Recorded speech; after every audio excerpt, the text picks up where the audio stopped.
ৰৌদালি মহিলাচৰা যোৰহাটৰ সৌজন্যত কলাগুৰু বিষ্ণুপ্ৰসাদ ৰাভা দিৱসৰ উপলক্ষে যোৰহাট চৰকাৰী পেঞ্চনাৰ ভৱনত অনুষ্ঠিত কৰা হয় চিত্ৰাংকন আৰু কবিতা আবৃত্তি প্ৰতিযোগিতা।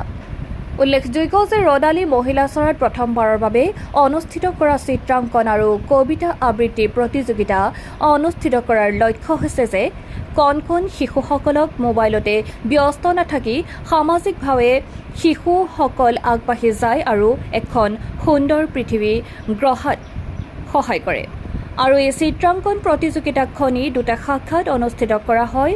এই চিত্ৰাংকন প্ৰতিযোগিতাৰ ক শাখাৰ বিষয় হ'ল এখন ফুলনি বাগিচা আৰু খ শাখাৰ বিষয় হ'ল কলাগুৰু বিষ্ণুপ্ৰসাদ ৰাভাৰ কালজয়ী গীতৰ আধাৰত বিলতে হালিছে ধুনীয়া পদুমীৰ আধাৰত এটি বিষয়বস্তু নিৰ্ধাৰণ কৰা হৈছে আৰু কবিতা আবৃত্তি প্ৰতিযোগিতা বিষয়বস্তু হ'ল বিষ্ণুপ্ৰসাদ ৰাভা কবিতা ভাং ভাং আৰু দ্বিতীয় শাখাৰ কবিতাটি হ'ল দুখীয়াৰ কলিজা নিঙাৰি ল'ব।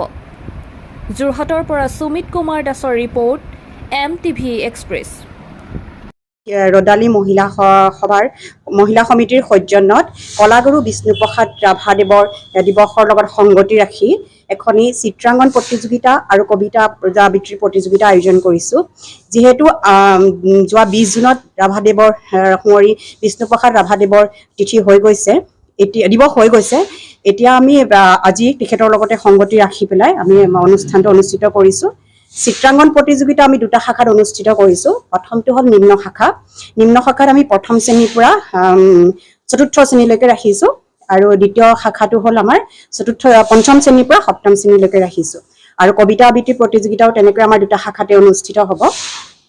নিম্ন শাখাৰ চিত্ৰাংকন প্ৰতিযোগিতাৰ বিষয়বস্তু হৈছে এখন ফুলনি বাগিচা আৰু খ শাখাৰ বিষয়বস্তু দিছোঁ বিষ্ণুপ্ৰসাদ ৰাভাৰ এটা যুগজয়ী গীত বিলতে হালিছে ধুনীয়া পদুমী। সেই গীতটোৰ লগত সংগতি ৰাখি আমি খ শাখাৰ চিত্ৰাংকন প্ৰতিযোগিতাৰ বিষয়বস্তু দিয়া হৈছে। আৰু কবিতা আবৃত্তিৰ প্ৰতিযোগিতাৰ ক শাখাত আমি বিষ্ণুপ্ৰসাদ ৰাভাৰ কবিতা ভাং ভাং কবিতাটো আমি দিছোঁ আৰু দ্বিতীয় খ শাখাৰ কবিতাটো আছিলে দুখীয়াৰ কলিজা নিগৰি ল'ব। সেই কবিতাটো আমি খ শাখাত নিৰ্বাচিত কৰিছোঁ আৰু ইতিমধ্যে আমাৰ সকলো প্ৰতিযোগিতা অনুষ্ঠিত হৈছে। ধন্যবাদ।